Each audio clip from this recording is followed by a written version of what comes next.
Hello everyone, welcome or welcome back to Gyan Mimamsa YouTube channel. Today we are going to analyze the news from The Hindu and The Indian Express. So let's get started. Next article is Himalaya needs shared early warning system. जैसे हम recently देखते हैं नेपाल के होते Kosi river में हमने देखा due to avalanches flood आए हैं, जिससे हमें पता चलता है कि जो हिमालयन इकोसिस्टम है वो बहुत ज्यादा फ्रेजाइल है। यहाँ पे बहुत ज्यादा प्रॉब्लम्स जो है देखने को मिलती है अगर फ्लड्स आते हैं या एवलांचेस आते हैं, तो ये सारी चीजें देखने को मिलती है। अगर हम भोते कोसी रिवर की बात करें तो ये एक ट्रांस बाउंड्री रिवर है जो तिब्बत से ओरिजिनेट होती है, द नेपाल में आती है। इसी के साथ साथ हम देख सकते हैं जो हिमालय रीजन है वहां पे डिजास्टर्स जो है रिसेंट टाइम्स में काफी ज्यादा आए हैं। जैसे अगर हम एग्जांपल ले 2013 में केदारनाथ में आया था flood. Kedarnath, Mandakini river and Alaknanda जो वैलीज थी उसमें एक्सट्रीम रेनफॉल देखा गया, जिसके वजह से उस रीजन में काफी ज्यादा डिजास्टर देखा गया था। देन 2021 में चमोली जो उत्तराखंड में ही है वहां पे भी ये प्रॉब्लम देखी गई थी, जिसके एवलांचेस की वजह से जिससे जो हाइड्रो पावर कैपेसिटी थी उसको भी हैवी डैमेजेस जो है देखने को मिले थे। एंड 2023 में भी हमने देखा था साउथ लोनाक लेक में जो सिक्किम में है, इसमें जो तीस्ता रिवर वैली है वहां पे भी आउटबर्स्ट देखा गया था, फ्लड देखा गया था। ये सारे जो रिसेंट के डिजास्टर हम देख सकते हैं, और अभी हम नेपाल का भी एग्जाम्पल देख सकते हैं कि इतना फ्रेजाइल एरिया है, डिजास्टर जो है बहुत बड़े अमाउंट में देखा गया है।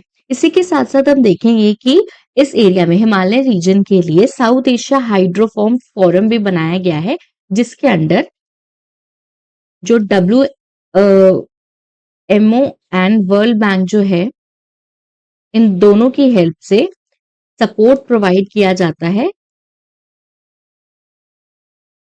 सपोर्ट दिया जाता है ताकि जो meteorological and hydrological data share है वो आप आपस की कंट्री के साथ जो है कर सके। उसी के साथ साथ south Asian flash flood guidance system भी है, जिसके अंडर जो है रीजनल लेवल पे फ्लड्स आते हैं उसकी अर्ली ट्रैकिंग की जो है बात की जाती है।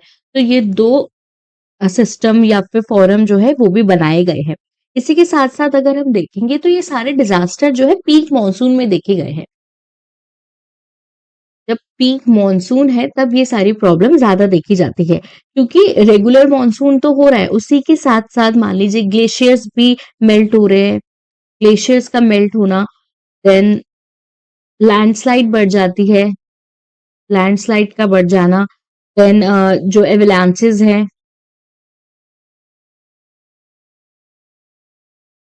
इन सारी चीजों की वजह से जो रिवर का इरोजन है वो और ज्यादा बढ़ जाता है, और जो डिस्ट्रक्शन है वो मल्टीप्लाई हो जाता है। डिस्ट्रक्शन जो है और ज्यादा बढ़ जाता है। उसी के साथ साथ अगर हम जियो पॉलिटिकल बाउंड्रीज की बात करें, जियो पॉलिटिकल बाउंड्रीज देखें, जो हिमालयन रीजन की अगर हम बात करें तो हिमालय रीजन में जो हजार्डियस डिजास्टर हम देखते हैं वो लोकल नहीं है, क्योंकि अगर रिवर्स की बात करें तो वो ओरिजिन कहाँ होती है, अपस्ट्रीम होती है, अपस्ट्रीम नेशंस में होती है, जैसे चाइना में, और उनका डाउनस्ट्रीम जो है नेपाल एंड इंडिया में देखा जाता है।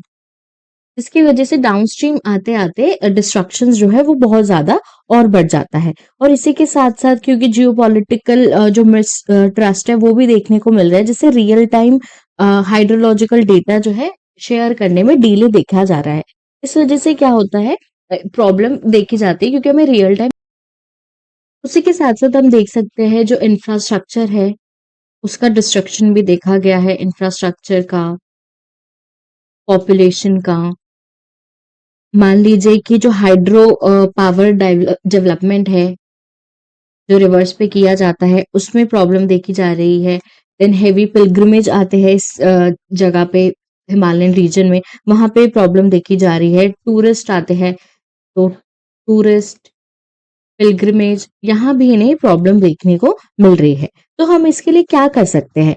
सबसे पहले इंडिया, चाइना एंड नेपाल तीनों को मिलके एक ऐसा पोस्ट डिजास्टर रिलीफ बनाना चाहिए जो transboundary early warning system दे। जो वार्निंग सिस्टम है वो हमें पहले मिले, इन सारी चीजों पे काम करने की जरूरत है। देन रियल टाइम सैटेलाइट और सेंसर मॉनिटरिंग जो है वो भी करनी चाहिए, जिससे हमें पहले ही पता चले कि किस तरीके की चीजें जो है होने वाली है हाई ऑल्टीट्यूड पर। तो ये सारी चीजों से हम जो ये इतने बड़े बड़े डिजास्टर आ रहे हैं रिसेंट टाइम में, उसे थोड़ा सा कम करने में, मिटिगेट करने में हेल्पफुल हो सकती है। Next article is No reversal to E10 choice for old vehicles being explored। इस आर्टिकल में क्या बताया गया है, E20 और E10 के बारे में हम थोड़ी सी बात करेंगे। जैसे अगर हम E20 फ्यूल इम्प्लीमेंटेशन की बात करें, E20 फ्यूल इम्प्लीमेंटेशन की बात कर रहे हैं आजकल, जिससे हमारा इन्वायरमेंटल टारगेट जो है वो कंप्लीट हो जाए और जो कंज्यूमर इंफ्रास्ट्रक्चर है वहां पे भी प्रॉब्लम्स देखने को मिल रही है। तो ये पूरा आर्टिकल इस बारे में है। हम काफी बार E20 के बारे में बात कर चुके हैं इससे पहले भी।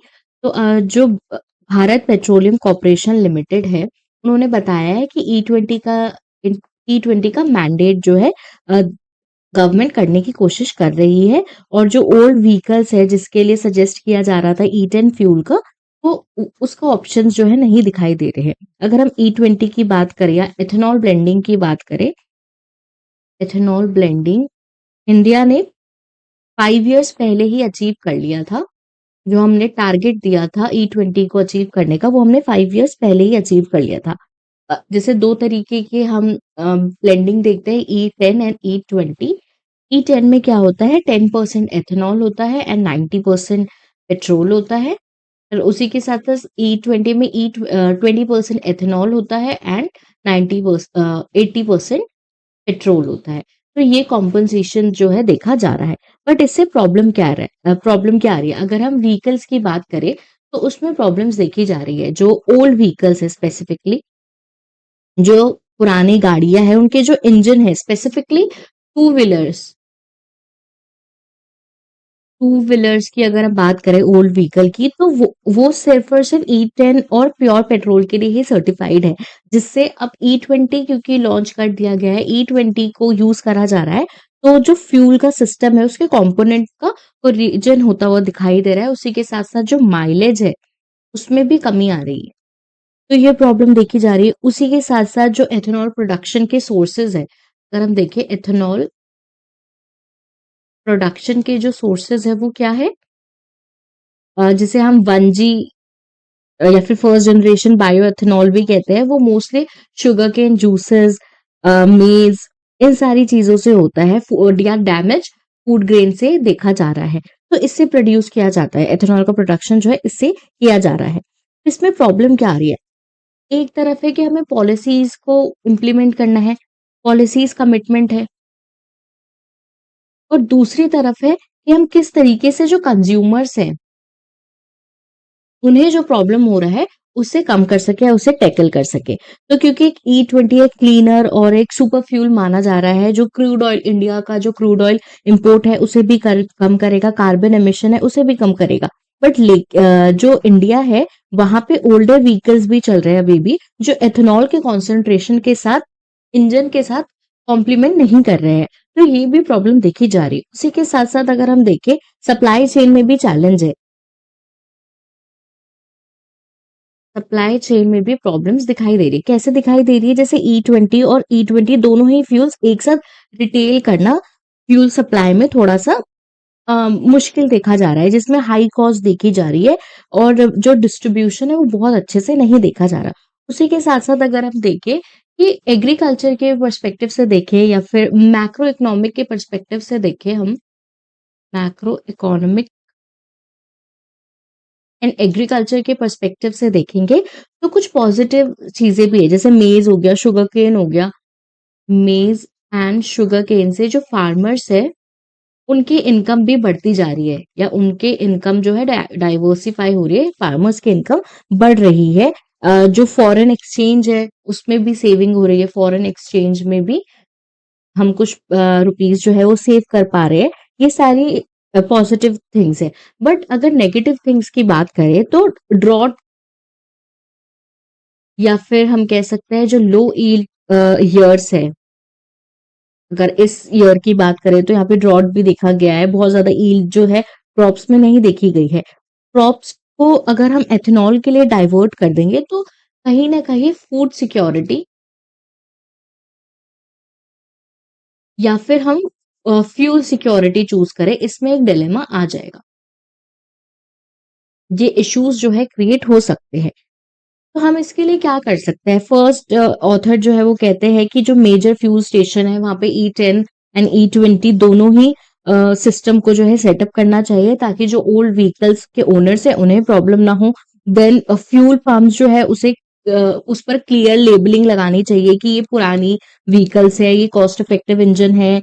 इस तरीके के हम इनिशिएटिव भी जो है ले सकते हैं। उसी के साथ साथ हमें 2G या फिर सेकंड जनरेशन जो एथेनॉल है उसका डाइवर्सिफिकेशन करना है कि फूड क्रॉप पर डिपेंडेंसी जो है, फूड क्रॉप पर डिपेंडेंसी कम हो, और उसी के साथ साथ जो पेडी है, स्टबल है, स्ट्रॉज है, एग्री रेसिड्यू है, एग्री रेसिड्यूज जो है उस पे काम हम ज्यादा करें। सेकेंड जनरेशन या फिर second generation bio ethanol production को हम फास्ट कर सकते हैं, जिससे हमारी एनर्जी जो है वो भी बैलेंस में रहे, और जो हमारा एम्बिशन है क्लीनर एनर्जी के लिए, इंपोर्ट जो है कम करने के लिए क्रूड ऑयल पे, वो सारी चीजें भी फुलफिल हो सके। Next article is Mizoram has adopt रोम रेल ताक आंगचे एज अ स्टेट सॉन्ग। तो मिजोरम ने अपना जो स्टेट सॉन्ग है उसके लिए रेजोल्यूशन पास कर दिया था। चीफ मिनिस्टर जो है उन्होंने ये रेजोल्यूशन असेंबली में पास किया। और जो मिजोरम के सीएम है उन्होंने क्लेरिफाई भी किया, इंडिया में अराउंड 14 ऐसे स्टेट है जहां उनके पास अपना स्टेट सॉन्ग है। तो 14 ऐसे स्टेट है जिनके पास अपना स्टेट सॉन्ग है, और उन्होंने ये भी क्लेरिफाई किया है कि स्टेट सॉन्ग जो है वो नेशनल एंथम है, नेशनल सॉन्ग के साथ कोई भी कॉन्फ्लिक्ट नहीं कर रहा है। National song and national anthem जो है उससे भी रिस्पेक्ट कर रहा है, एंड स्टेट सॉन्ग को भी रिस्पेक्ट कर रहे हैं। तो ये सारी चीजें बताया। तो 40 स्टेट कौन कौन से, जैसे उड़ीसा है, तमिलनाडु है, असम है, कर्नाटका है, ऐसे कुछ स्टेट है। अगर हम बात करें अगर इसका कॉन्स्टिट्यूशनल स्टैटिक अगर हम थोड़ा सा देखें तो इंडियन कॉन्स्टिट्यूशन में स्टेट सॉन्ग या स्टेट एम्बलम के लिए कोई भी प्रोहिबिशन नहीं है। कॉन्स्टिट्यूशन जो है प्रोहिबिट नहीं करता, ना ही स्टेट सॉन्ग्स को, ना ही एम्बलम को। ये जो है मेंशन है, प्रोहिबिट नहीं करता है। आर्टिकल 1 की अगर हम बात करें, आर्टिकल 1 में जो स्टेट है वो अपनी रीजनल आइडेंटिटी को और अपने कल्चर को भी प्रमोट करने के लिए ये सारी चीजें कर सकते हैं। एग्जीक्यूटिव एंड लेजिस्लेटिव डोमेन के अंदर ये सारी चीजें करते हैं, जब तक वो नेशनल सॉन्ग या नेशनल एंथम को वॉयलेट ना कर रहे हो।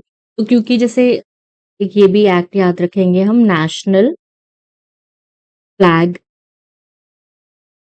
एंड एंथम के प्रोटोकॉल की अगर बात करें तो उसमें बताया गया है prevention of insult to national honour act 1971।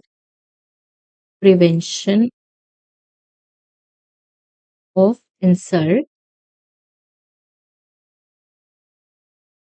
To national honour act 1971। इस एक्ट के अंडर जो नेशनल फ्लैग है, नेशनल एंथम है, उसकी डिग्निटी मेंटेन करने के लिए कहा गया है। स्टेट सॉन्ग्स को जो है, स्टेट सॉन्ग जो है, then article 51A clause A भी बोलता है फंडामेंटल ड्यूटी के अंदर कि कॉन्स्टिट्यूशन है, कॉन्स्टिट्यूशन के आइडियाज है, इंस्टीट्यूशन है, फ्लैग है, एंथम है, उन सबको भी हमें रिस्पेक्ट करना है। अगर हम थोड़े से कल्चर की बात करें, मिजोरम की बात करें, तो मिजो जो ट्राइब है उसको रिप्रेजेंट कर रहा है, जैसे लुसाई, मारा, लाई, ये ट्राइब्स है, नॉर्थ ईस्ट कल्चर को प्रमोट कर रहा है, उसको प्रिजर्व करके रख रहा है। अगर हम मिजोरम की बात करें तो इसे 53 कॉन्स्टिट्यूशनल अमेंडमेंट एक्ट 1986 के अंडर 25 1987 को 23rd स्टेट जो है बनाया गया था इंडिया का।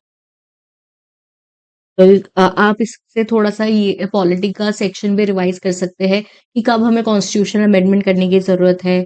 कौन से आर्टिकल के अंदर ये सारी चीज़ें आती है, क्या ये आर्टिकल 368 से डिफरेंट है? तो ये थोड़ी चीज़ें भी हम रिवाइज़ कर सकते हैं, आप रिवाइज़ कर सकते हैं। ठीक है, तो बहुत छोटा-सा आर्टिकल था। मिज़ोरम ने एक स्टेट सॉन्ग जो है वो अडॉप्ट किया है। 14 ऑलरेडी स्टेट ऐसे हैं जिन्होंने इंडियन स्टेट ऐसे हैं जिन्होंने अपना स्टेट सॉन्ग जो है उनके पास है। दूसरी चीज़ ये जो एक्ट है वो याद रखेंगे एंड मिज़ोरम जो है वो कब 23rd स्टेट बन चुका था इंडिया का, ये याद रखें। बहुत छोटा-सा आर्टिकल है बट इम्पोर्टेंट हो सकता है क्योंकि आपने भी देखा होगा अगर पीवाईक्यूज़ आप चेक करते रहते होंगे तो जो नॉर्थ ईस्ट रीजन है वहां से क्वेश्चंस जो है बनते हैं। मिजोरम भी न्यूज में रहता ही है, तो इस पे छोटा सा आर्टिकल आया था तो ये भी याद रखेंगे। Next article is why 543 should remain 543। Let's see इस आर्टिकल में क्या बताया गया है। फॉर्मर चीफ इलेक्शन कमीशन जो है उन्होंने लिखा है ये आर्टिकल।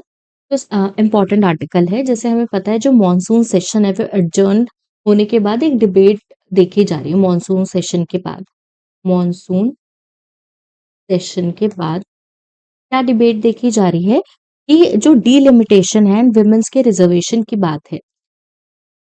डीलिमिटेशन एंड विमेन के रिजर्वेशन की बात, विमेंस की सीट्स की रिजर्वेशन की अगर हम बात करें उसे इम्प्लीमेंट करने के लिए क्या सजेशन दिया जा रहा है। इसे इम्प्लीमेंट देने के लिए ये सजेशन दिया जा रहा है कि जो लोकसभा है उनकी सीट्स को जो अभी 543 है उसे 543 से इंक्रीज करके 800 कर देनी चाहिए या फिर 800 प्लस जो है कर देनी चाहिए। तो ये सीट्स में जो चेंजेस लाने की बात कर रहे हैं। पर जो ऑथर है उनका मेन आर्गुमेंट है कि हम लोकसभा की सीट्स को या फिर लोकसभा की जो टोटल सीट्स है उसको 543 ही रहनी देनी चाहिए और 543 रहने के बाद भी हम या फिर बिना सीट में चेंजेस ले के आए बिना भी डीलिमिटेशन एंड विमेंस के रिजर्वेशन को जो है इम्प्लीमेंट कर सकते हैं। तो ये पूरा आर्टिकल जो है इस कोर थीम के पीछे लिखा गया है कि डीलिमिटेशन एंड विमेंस रिजर्वेशन के लिए हमें लोकसभा की सीट्स को इंक्रीज करने की नीड नहीं है। हम इम्प्लीमेंटेशन तब भी कर सकते हैं जब सीट्स रिमेनिंग रहे 543 ही रहे। तो जैसे हमारे कंट्री में 543 सीट्स है, लोकसभा की 543 सीट्स है। अब जैसे जो आर्टिकल 81 है, इंपॉर्टेंट आर्टिकल्स है। आर्टिकल 81 क्या कहता है या रूल ये कहता है कि जिस स्टेट में जितनी ज्यादा पॉपुलेशन होगी उसको उतनी ज्यादा सीट मिलनी चाहिए। ये हमें आर्टिकल 81 बताता है। बहुत लीगल लैंग्वेज में नहीं बता रही मैं आपको, बस एक कोर्स समझाने की कोशिश कर रही हूँ। पर 19 अगर थोड़ा सा टाइमलाइन देखें 1976 में जो गवर्नमेंट है उन्होंने सीट्स को फ्रीज कर दिया था, मतलब 543 पे ही रख दिया था, लॉक कर दिया था, फ्रीज कर दिया था। क्यों कर दिया था? क्योंकि नॉर्थ इंडिया जो है, नॉर्थ इंडिया की पॉपुलेशन जो है वो इंक्रीज होती जा रही थी। बट अगर हम कंपेयर करें साउथ इंडिया की या सदर्न इंडिया की जो पॉपुलेशन थी वो कंट्रोल में, उन्होंने अपनी पॉपुलेशन को कंट्रोल में किया था। अगर हम पॉपुलेशन की बात करें इसलिए 1976 में जो 543 की सीट्स है उसे फ्रीज कर दिया था। क्योंकि अगर सीट पॉपुलेशन के अकॉर्डिंग हम बढ़ा देते हैं तो साउथ इंडिया की जो सीट्स है वो नॉर्थ इंडिया से कम रह जाएगी, क्योंकि यहाँ पॉपुलेशन जो है कंट्रोल था बट यहाँ पे पॉपुलेशन का कंट्रोल नहीं देखा गया था। तो कहीं ना कहीं ये साउथ इंडियन जो स्टेट है उनके साथ अनफेयर हो जाता है, इसलिए ये फ्रीज जो है लगाया गया था। अब ये डिबेट फिर से क्यों चल रही है, फिर से ये सारी चीजें क्यों आ रही है? अब 2026 के सेंसस के बाद, क्योंकि 2026 में सेंसस करने की बातें हो रही है तो 2026 के सेंसस के बाद ये सारी चीजें जो होगी। कुछ लोग जो है उनका आर्ग्यूमेंट है 2026 के बाद जो है सीट्स को बढ़ा के 800 प्लस कर देना चाहिए। जो सीट्स है उसे बढ़ा देना चाहिए ताकि जो भी न्यू पॉपुलेशन है उस उनका रिप्रेजेंटेशन जो है सही से हो पाए, रिप्रेजेंटेशन उन्हें सही से मिले और उसी के साथ साथ जो विमेंस का रिजर्वेशन है अराउंड 33% की जो बात होती है वो भी आसानी से, वो भी इजिली जो है फुलफिल हो पाए।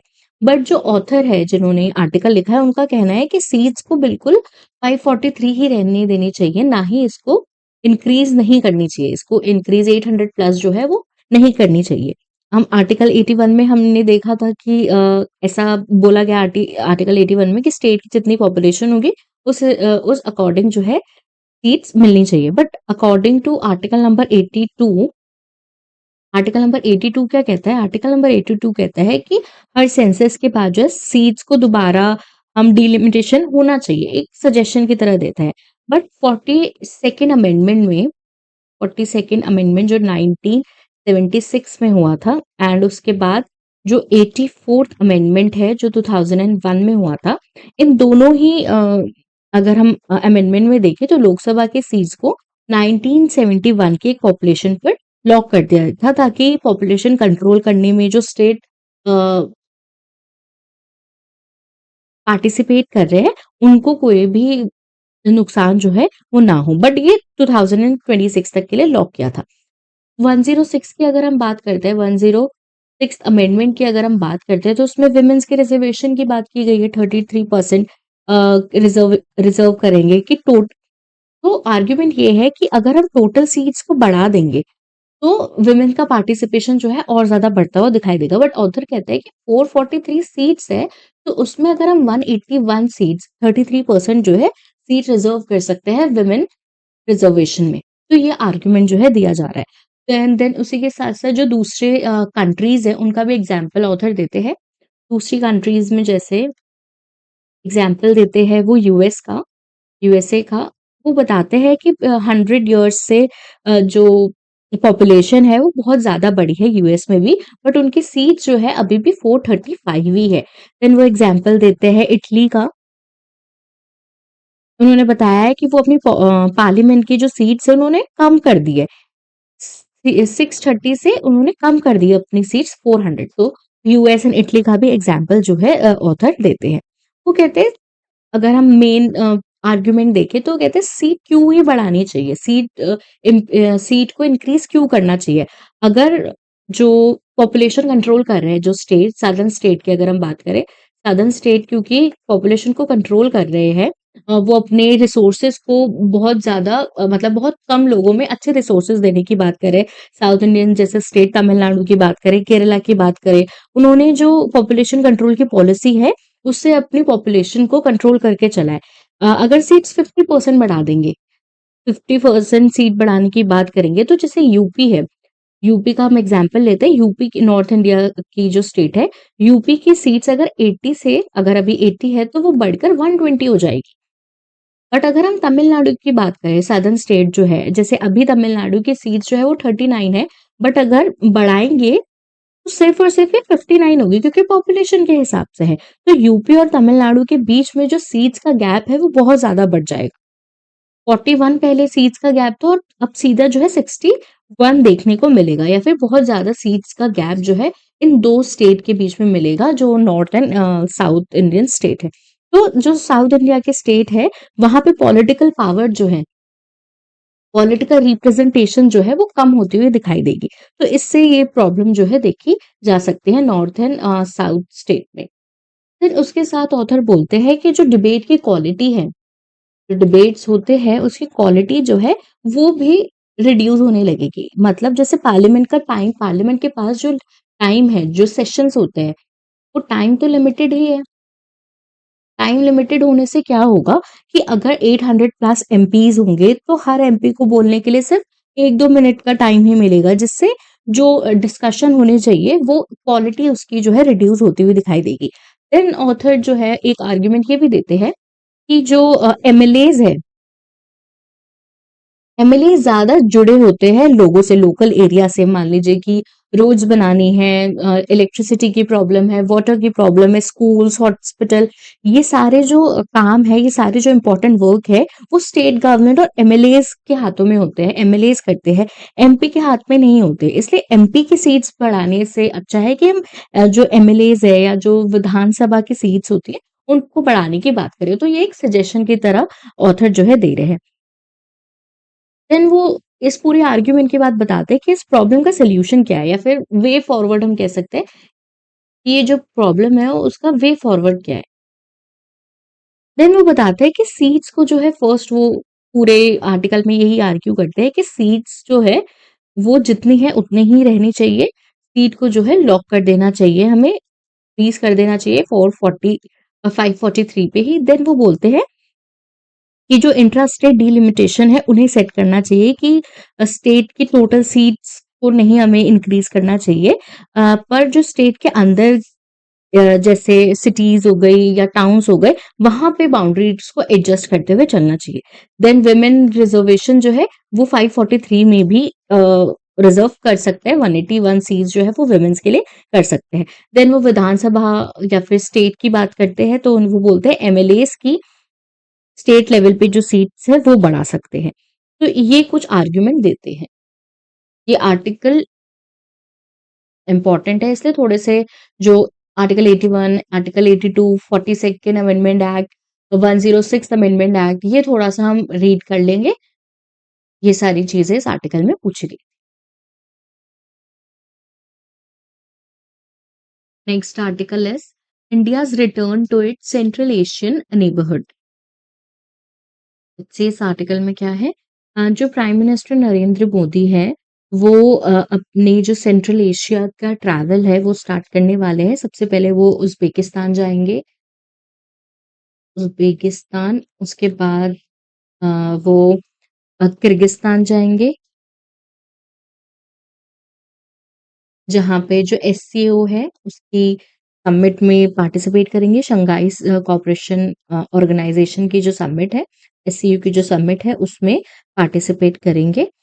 तो इस आर्टिकल में बताया है कि किस तरीके से हम सेंट्रल एशिया के साथ स्ट्रैटेजिक सिक्योरिटी और इकोनॉमिक रीजन के साथ जो बहुत इम्पोर्टेंट है इंडिया के लिए उस पे फोकस कर सकते हैं। तो जैसे वखान कॉरिडोर की अगर हम बात करें, वखान वखान कॉरिडोर क्या है?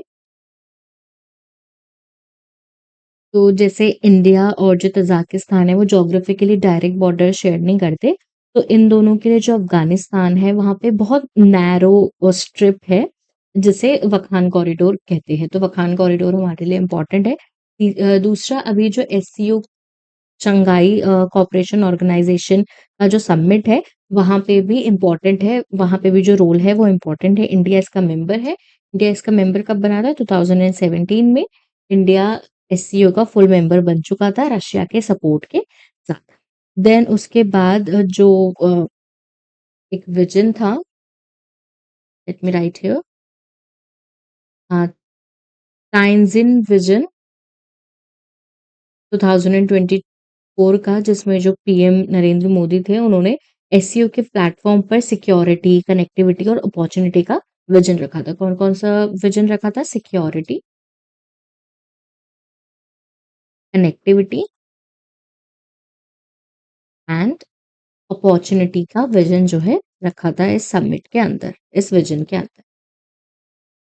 देन हमारे लिए जो कज़ाकिस्तान की कैपिटल है बिश्वाक वो भी बहुत इम्पोर्टेंट है।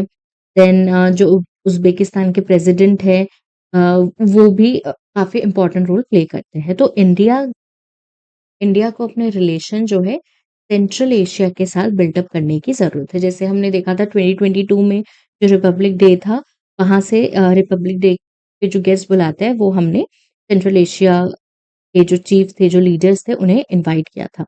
सेंट्रल एशिया इंडिया के लिए इतना इम्पोर्टेंट क्यों है? क्यों इंडिया को सेंट्रल एशिया पर फोकस करना चाहिए? सेंट्रल एशिया की अगर हम बात करें तो फर्स्ट हम कह सकते हैं ये हमारे लिए क्यों इम्पोर्टेंट है ताकि हम टेररिज्म को रोक सके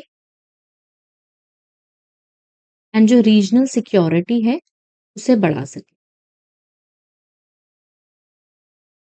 अगर हम देखेंगे सेंट्रल एशिया के जो भी कंट्रीज है वो बॉर्डर करते हैं अफगानिस्तान के साथ। जो बॉर्डर एरियाज में एक्सट्रीम आइडियोलॉजी, टेररिज्म रोकने के लिए सेंट्रल एशिया की कंट्रीज और इंडिया जो है एक कॉमन ऑब्जेक्टिव के साथ अ, लड़ सकती है या कॉमन ऑब्जेक्ट से टेररिज्म जैसी जो प्रॉब्लम है उसे कर्ब कर सकती है, कम कर सकती है।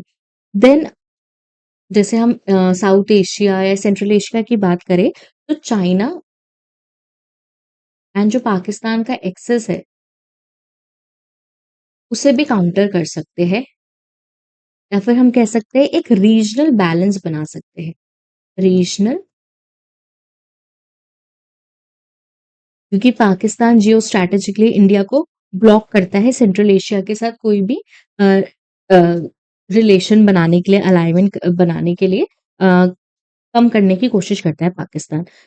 एंड जो चाइना का बेल्ट है, रोड इनिशिएटिव है, चाइना का जो बेल्ट एंड रोड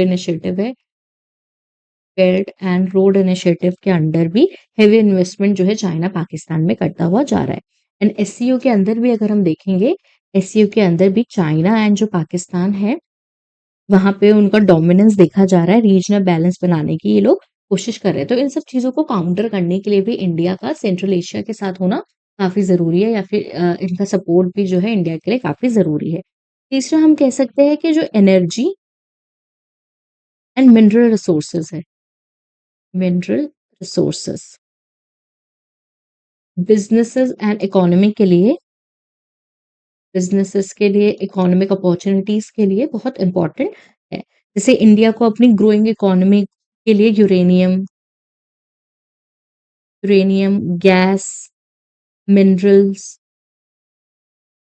इन सब नेचुरल रिसोर्सेज की जो है नीड पड़ती है। और सेंट्रल एशियन नेशंस जो है सिर्फ रशिया एंड चाइना पे डिपेंडेंट नहीं रहते इन सब चीज़ों के लिए, वो इंडिया को भी रिलायबल ऑल्टरनेटिव इकोनॉमिक पार्टनर की तरह देखते हैं। तो सेंट्रल एशिया के लिए सिर्फ जो दो मेजर जाइंट हैं, हम कह सकते हैं साउथ एशिया में रशिया एंड चाइना, सिर्फ उन पे ही डिपेंडेंट नहीं है। सेंट्रल एशियन जो कंट्रीज है, सेंट्रल एशियन जो नेशंस है, वो इंडिया को भी अपना एक इकोनॉमिक पार्टनर बनाता है। इसी के साथ साथ जो सिविलाइजेशनल है, सॉफ्ट स्किल है, उस पे भी हमें काम करना है। उसके थ्रू भी जो है हम सेंट्रल एशिया में, चाहे वो कल्चर हो, लिंग्विस्टिक हो, आर्किटेक्चर टाइज हो, उनके साथ एक अच्छा बॉन्ड बना सकता है। बट इसके साथ साथ कुछ चैलेंजेस भी जो है हम देख सकते हैं सेंट्रल एशियन कंट्रीज के साथ, या फिर चैलेंजेस की अगर हम बात करें तो चैलेंजेस क्या क्या है। फर्स्ट है डायरेक्ट कनेक्टिविटी की problem, lack of direct connectivity. Direct connectivity की प्रॉब्लम जो है देख सकते हैं, जैसे पाकिस्तान इंडिया को ओवरलैंड ट्रांजिट रूट करने के लिए परमिशन नहीं देता, जिससे इंडिया का और सेंट्रल एशिया का जो ट्रेड वॉल्यूम है वो भी काफी ज्यादा लिमिटेड हो चुका है। देन ओवर डिपेंडेंसी ऑफ या ओवर डिपेंडेंस ऑफ चाइना। अगर हम देखें सेंट्रल एशिया में जो इंफ्रास्ट्रक्चर है या फिर इकोनॉमी है, जो सेंट्रल एशिया की, चाइना उस पर बहुत ज़्यादा इन्वेस्ट कर रहा है। इन्वेस्टमेंट है, जिसकी वजह से जो इन्फ्लुएंस है चाइना का इन कंट्रीज पर काफ़ी ज़्यादा बढ़ता हुआ दिखाई दे रहा है। तो ये इंडिया के लिए एक चैलेंज की तरफ देख सकते हैं। अब इस सारी चीज़ों को कम करने के लिए हम क्या कर सकते हैं? फर्स्ट हमें काम करना है ऑल्टरनेटिव रूट्स पर, कि हम किस तरीके से ऑल्टरनेटिव रूट्स जो है सेंट्रल एशिया जाने के लिए, जो ऑल्टरनेटिव रूट्स हैं उन पर काम करें। जैसे जो चाबहार पोर्ट है,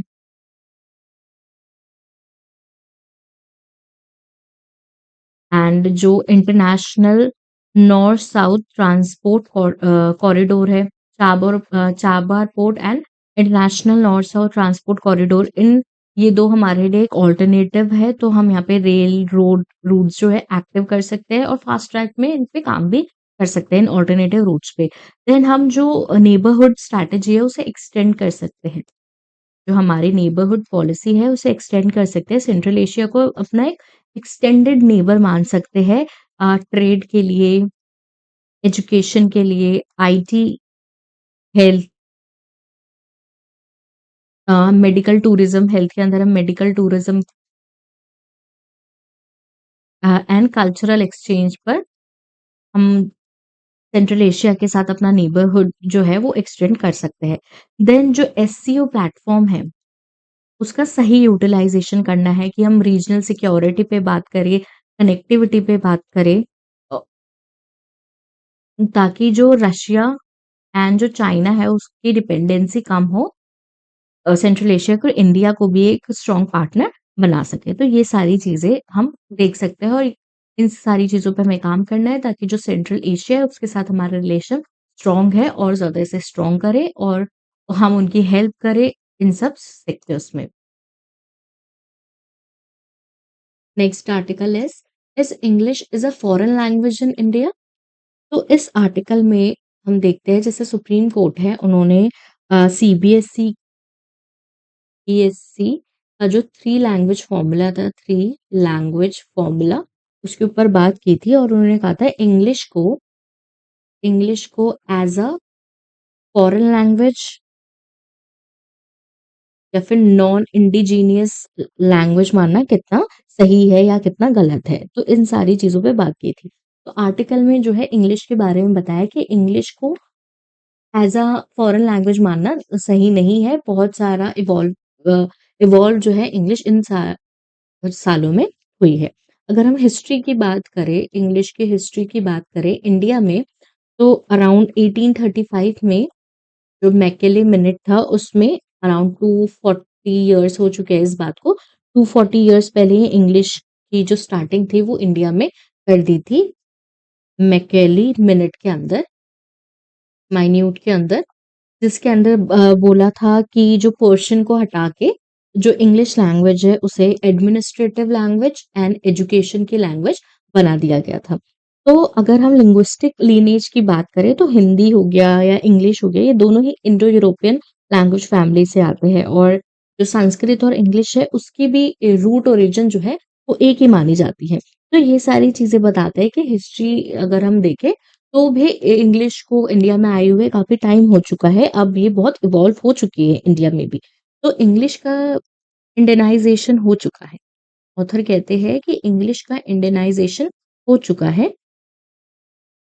इंग्लिश फॉरेन लैंग्वेज थी, बाहर से आई हुई लैंग्वेज थी बट इसका इंडियनाइज़ेशन अब हो चुका है क्योंकि जो कॉलोनाइज़र थे वो इस लैंग्वेज को बाहर से लेके आए थे बट स्टिल अगर हम फ्रीडम मूवमेंट की बात करें तो इंग्लिश का यूज़ जो है हम बहुत ज़्यादा उस टाइम पीरियड पे भी देख रहे थे अपने आर्गुमेंट के लिए, अपनी जो फ्रीडम मूवमेंट है उसे एक्सप्रेस करने के लिए इंग्लिश लैंग्वेज का भी यूज़ हो रहा था। और अगर आज की हम बात करें तो English language as a social mobility भी देखा जाता है। सोशल सोशल मोबिलिटी का मतलब क्या है कि अच्छी जॉब के स्टेटस के लिए, सोशल कैपिटल के लिए इंग्लिश लैंग्वेज जो है वो काफ़ी ज़्यादा इम्पोर्टेंट बन चुकी है कि एलीट क्लास जैसे भी देखी जा सकती है। तो ये सारी चीज़ें बताई गई है इंग्लिश के बारे में। साथ ही साथ ऑथर जो है वो एक आर्गुमेंट ये भी रखते हैं कि जो रीजनल लैंग्वेजेज़ है हमें उन पे भी उतना ही ध्यान देना है जो रीजनल लैंग्वेजेस है। अगर हम बात करें कि जो स्ट्रेट पैट्रनेज है अ, वो मिलना चाहिए लैंग्वेजेस को, जैसे हिंदी हो गई, ब्रज हो गए, मैथिली हो गई, अवधी हो गई एंड आदिवासी डायलेक्ट्स हो गए। तो क्योंकि उनको ही स्टेट का पैट्रनेज इतना नहीं मिला तो ये सारी लैंग्वेज जो है मार्जिनलाइज़ हो चुके हैं, मार्जिन पे आ चुके हैं। यहाँ पे प्रॉब्लम देखी जा रही है। और अगर हम इंडिया की बात करें, इंडिया में एक पर्टिकुलर लैंग्वेज पे बहुत ज़्यादा फ़ोकस नहीं किया जाता। यहाँ पे मल्टी लैंग्वेज को यूज़ करते हुए देखा जाता है या मिक्स करके बोलते हैं, जैसे हम मल्टीलिंगुअलिज़्म भी कहते हैं। तो ये सारी चीज़ें बता रहे थे। तो एक ये डिलेमा देखते हैं, पॉलिसी में एक डिलेमा देखते हैं थ्री लैंग्वेज फॉर्मूले इश्यू का। इसमें पॉलिसी मेकर्स जो है वो स्कूल के स्टूडेंट्स जो है उस पर उनको कहते हैं कि जो उनकी मदर टंग है उस पर ज़्यादा ज़ोर देते हैं। पर कुछ बच्चे ऐसे भी होंगे जो इंग्लिश मीडियम स्कूल में पढ़ते हैं, तो यहाँ पे जो है कॉन्फ्लिक्ट देखा जा रहा है लैंग्वेज के इश्यू पर। इंग्लिश को एक फॉरेन लैंग्वेज है या फिर इंडिजीनियस लैंग्वेज है, इसका जो डिस्प्यूट है, उससे हमें बाहर निकलना चाहिए और इंग्लिश को एज़ अ फंक्शनल टूल जो है यूज़ करना चाहिए। कि फंक्शनल टूल मतलब कि हमारे कोई काम होगा, इम्पोर्टेंट वर्क होगा, उसके लिए हम यूज़ कर सकते हैं। और इसी के साथ-साथ जो गवर्नमेंट है, गवर्नमेंट ऑफ इंडिया उसे रीजनल लैंग्वेज को, ट्राइबल डायलेक्ट को, इन सबको भी रिसर्च करना चाहिए, प्रिज़र्व करने पर इन्वेस्टमेंट करनी चाहिए। तो आर्टिकल में तो ऑथर कहते हैं कि कंक्लूड करते हुए वो ये कहते हैं कि हमें इस आर्ग्यूमेंट में नहीं रहना चाहिए कि कौन-सी लैंग्वेज जो है नेटिव है या कौन-सी फॉरेन लैंग्वेज है। बाइनरी डिबेट पर हमें नहीं जाना चाहिए। हमें फंक्शनल रोल एंड उसी के साथ-साथ जो कल्चरल वैल्यू है उन दोनों के बीच में जो है बैलेंस बना के चलना है, जहाँ जो इंग्लिश है वो प्रैक्टिकल टूल की तरह यूज़ होगी सोशल मोबिलिटी में, ग्लोबल कनेक्टिविटी के लिए और जो रीजनल लैंग्वेज है, ट्राइबल डायलेक्ट्स है, वो इंडिया की जो रिच हेरिटेज है, इंडिया का जो रिच हेरिटेज आइडेंटिटी है, उसकी एक बैकबोन बनती हुई दिखाई देगी। तो पॉलिसी मेकर्स का जो फ़ोकस है वो इक्विटेबल मल्टीलिंगुअल लिज़्म पे होना चाहिए, ताकि जो रीजनल लैंग्वेज है उसे भी प्रॉपर स्टेट पैट्रोनेज मिले, रिसोर्सेज़ मिले और उसी के साथ-साथ जो सिटीज़न है वो ग्लोबल अपॉर्च्युनिटी के लिए भी लैंग्वेज का यूज़ कर सके। Next article is can India build a strategic fuel system? जैसे इस आर्टिकल में क्या कहा गया है, जैसे जो मिडल ईस्ट में क्राइसिस देखे जा रहे हैं, मिडल ईस्ट में जो क्राइसिस हो रहे हैं, जितने इंडिया, क्योंकि मिडल ईस्ट पे काफ़ी ज़्यादा डिपेंडेंट है for their oil and gas. तो क्योंकि मिडल ईस्ट में क्राइसिस देखने को मिलते हैं, तो इससे इंडिया को जो है प्रॉब्लम हो सकती है ऑयल और गैस के तरीके से। तो इंडियन जो गवर्नमेंट है, गवर्नमेंट ऑफ इंडिया क्या चाह रही है? वो चाह रही है एक स्ट्रैटेजिक रिजर्व प्लान बना के चले। वो चाह रही है एक रिजर्व प्लान बना के चले। जिसके अंदर क्या होगा? इस स्ट्रैटेजिक रिजर्व प्लान के अंदर इंडियन गवर्नमेंट जो है वो इमरजेंसी के लिए, कि अगर कोई भी इमरजेंसी सिचुएशन आती है, कोई क्राइसिस देखने को मिलता है, कोई रूट ब्लॉक हो जाता है, या फिर टेरिफ की बात आती है, तो इन सारी इमरजेंसी सिचुएशन के लिए जो क्रूड ऑयल हो गया, एलपीजी, एलएनजी, इन सबको किस तरीके से हम अंडरग्राउंड, इमरजेंसी सिचुएशन में अंडरग्राउंड स्टोर करके रख सकते हैं। तो इस पे जो है गवर्नमेंट काम कर रही है। पर जो आर्टिकल है उसमें उसका कहना है कि सिर्फ अंडरग्राउंड हम ये सारी चीज़ें रिज़र्व करने से एनर्जी सिक्योरिटी नहीं मिलती। अगर हमें एनर्जी सिक्योरिटी करना है या फिर अगर ऑयल के जो क्राइसिस के टाइम पीरियड पे फ़ास्ट कुछ मेजर लेना है, तो हमें और सारी चीज़ें भी देखनी है कि शिप से कैसे ऑयल्स आएगा इमरजेंसी में, एंड फास्ट तरीके से हम सारी चीज़ें कैसे कर सकते हैं, पाइपलाइन को पूरे कंट्री में किस तरीके से स्प्रेड कर सकते हैं, एक्सपैंड कर सकते हैं। तो ये सारी चीज़ें जो है बता रही है। अगर हम अभी का स्टेटस देखें, इंडिया का करंट स्टेटस देखें, तो क्रूड ऑयल के लिए, अगर हम क्रूड ऑयल की बात करें, तो क्रूड ऑयल की सिचुएशन में इंडिया के पास विशाखापट्टनम,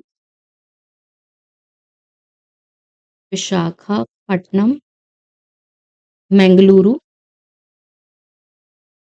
मैंगलुरु एंड जो पादुर है, वहाँ पे हम कह सकते हैं कि इंडिया के पास अंडरग्राउंड स्टोरेज की कैपेसिटी है। Around 5.33 MT crude oil store करने के लिए, स्टोर करने की कैपेसिटी जो है देखी जा सकती है। और अगर हम नेचुरल गैसेस की बात करें, जैसे नेचुरल गैसेस में, नेचुरल गैस की अगर हम बात करें जिसमें एलएनजी आ गया, तो गैस स्टोर करने के लिए इंडिया के पास अभी भी कोई अंडरग्राउंड स्टोरेज नहीं है। तो इंडिया के पास ज़ीरो अंडरग्राउंड स्टोरेज है अगर हम नेचुरल गैस को स्टोर करने की बात करें। तो ये प्रॉब्लम जो है देखी जा रही है, और इंडिया का जो नया टारगेट है वो ये है कि गवर्नमेंट 28 एमटी क्रूड ऑयल और 9 एमटी एलएनजी, 4 एमटी एलपीजी को अ, इतना बड़ा स्टोरेज जो है रिजर्व बनाना चाहते हैं। तो इंडिया का टारगेट क्या है? इन सिचुएशंस को देखते हुए इंडिया का टारगेट है कि वो स्टोरेज सिस्टम को, या स्टोर किस तरीके से स्टोरेज होगा उसकी कैपेसिटी को इंक्रीज करना चाहती है। और उसके साथ-साथ हम क्या नए स्टेप्स ले रहे हैं इन टारगेट्स को फुलफिल करने के लिए? जो फॉरेन शिप्स है, फॉरेन शिप्स पर जो डिपेंडेंट रहने की जगह इंडिया जो है अपने कुछ नए शिप्स को खरीद रहे हैं और उस पर प्लान बनाने की कोशिश कर रहे हैं। तो हमारा स्टेप है कि हम किसी और पे डिपेंड, फॉरेन शिप्स पे डिपेंड होने की जगह अपने लिए कोई नए शिप्स खरीदेंगे और उसे स्टोरेज या फिर उसे इंडियन ऑयल की शिप्स की तरह यूज़ कर सकते हैं। मेन इश्यू क्या आ रहा है इन सब चीज़ों में? ये सारे हमारे टारगेट है, बस अगर इसका मेन इश्यूज़ देखेंगे, इसके साथ-साथ क्या मेन इश्यूज़ आएँगे, तो मेन इश्यूज़ है कि हमें स्टोरेज तो हम कर रहे हैं, स्टोरेज की कैपेसिटी को बढ़ाने के लिए हम काम कर रहे हैं, एंड जो क्रूड ऑयल है उसके पास हमारे लिए स्टोरेज है। बट हम चाह रहे हैं कि स्टोरेज के साथ-साथ हम ट्रांसपोर्ट पर भी उतना ही काम करें। क्योंकि सिर्फ ऑयल को स्टॉक करने से काम जो है बहुत अच्छे से नहीं चलेगा। क्राइसिस के टाइम पीरियड पे, या फिर क्राइसिस के टाइम पीरियड पे अगर हमें उस क्राइसिस सिचुएशन से जल्दी बाहर निकलना है, तो हमें जो पाइपलाइन्स है एंड जो शिप्स है, उसकी भी नीड पड़ेगी। तो इन नीड्स को फुलफिल करने के लिए भी हमें काम करना पड़ेगा। स्पेसिफिकली जब क्राइसिस का सिचुएशन आएगा मिडल ईस्ट में या फिर देखा जा सकता है, तो जब हम शिपिंग करते हैं या फिर हम ऑयल जो है मंगवाते हैं, इंपोर्ट करते हैं, तो इंडिया ज़्यादातर जो अपना ऑयल है वो स्ट्रेट ऑफ हार्मोज से ही लेके आता है या फिर ट्रांसपोर्ट होता है और यहीं पे प्रॉब्लम जो है देखी जाती है। अगर वहाँ पे कोई भी क्राइसिस हुआ, तो सप्लाई जो है वो बंद हो जाती है या फिर कम हो जाती है। इसलिए इंडिया को जो है खुद के अपने जो शिप्स है वो लेके आने चाहिए और जो रूट्स है उसे भी डिस्कवर करते रहना चाहिए। इसी के साथ-साथ अगर हम उस पूरे सिस्टम को बनाने में बहुत ज़्यादा जो है कॉस्ट लग रही है। अगर हम बात करेंगे कि शिप्स खरीदना है, पाइपलाइन बनाना है, स्टोरेज की अगर हम बात करेंगे, तो इसमें अराउंड मतलब 42 बिलियन का कॉस्ट जो है देखा जा रहा है। तो काफ़ी ज़्यादा महँगी चीज़ देख सकते हैं। तो यहाँ हम क्या कर सकते हैं, यहाँ हम पब्लिक प्राइवेट पार्टनरशिप पीपीपी की बात कर सकते हैं। पब्लिक प्राइवेट पार्टनरशिप का जो मॉडल है वो लेके आना पड़ेगा ताकि पब्लिक और प्राइवेट दोनों कंपनीज मिलके इन सारे टारगेट्स को पूरा कर सके। तो हम कह सकते हैं कि एनर्जी सिक्योरिटी के लिए अगर इंडिया की एनर्जी सिक्योरिटी की बात है, एनर्जी सिक्योरिटी के लिए हम सिर्फ स्टोरिंग पे या फिर स्टोरिंग पे काम नहीं कर सकते, सिर्फ क्रूड ऑयल को स्टोर करना, गैस को स्टोर करना, ये हमारा मेन पॉइंट नहीं होना चाहिए इम्प्लीमेंटेशन का। दूसरा हम ये भी कर सकते हैं कि फास्ट डिलीवरी कैसे आती है, ट्रांसपोर्ट किस तरीके से हम बिल्टअप करते हैं, ये दोनों सिचुएशन को साथ में चलेंगे तभी हम इंडिया की जो एनर्जी सिक्योरिटी है स्पेसिफिकली क्राइसिस के टाइम पीरियड पे वो बेटर हो सकती है। तो हम इंडिया को स्टोरेज में तो काम करना ही है, उसके साथ-साथ अपने जो शिपिंग नेटवर्क्स है जो अपने शिपिंग नेटवर्क्स है, उसे भी एक्सपैंड करना है, उसे भी बाय एंड लार्ज बड़ा करते हुए चलना है। जैसे पाइपलाइन्स हो गई, फाइनेंशियल प्लान्स को इस तरीके से इंटीग्रेट करना है कि क्राइसिस के टाइम पीरियड पे जो इंडिया है वहाँ पे ना ही क्रूड ऑयल ना ही गैस अ, जो है हमें बिना किसी प्रॉब्लम के इंडिया तक पहुँच सके। इंडिया पे सफिशिएंट पहले से ये सारी चीज़ें हो, ताकि किसी भी सिचुएशन या वर्ल्ड में कोई भी प्रॉब्लम होती है, क्राइसिस आता है, कोई भी 2 कंट्रीज़ के बीच में क्राइसिस देखने को मिलते हैं, स्पेसिफिकली मिडल ईस्ट जो कंट्रीज़ है, जहाँ पे ये प्रॉब्लम्स हम देख रहे हैं कि पिछले कुछ दिनों से बहुत ज़्यादा बढ़ चुकी है। तो इस सिचुएशन में इंडिया किस तरीके के स्टेप ले कि इंडिया में ये सारी प्रॉब्लम ना हो। ऑलराइट, तो सारे इम्पोर्टेंट आर्टिकल्स हमने आज के कवर कर लिए। आई होप आपको सेशन अच्छा लगा होगा and if you like this session, do like, share and subscribe to Gyan में Mansa YouTube channel. Thank you, have a good day ahead and all the very best.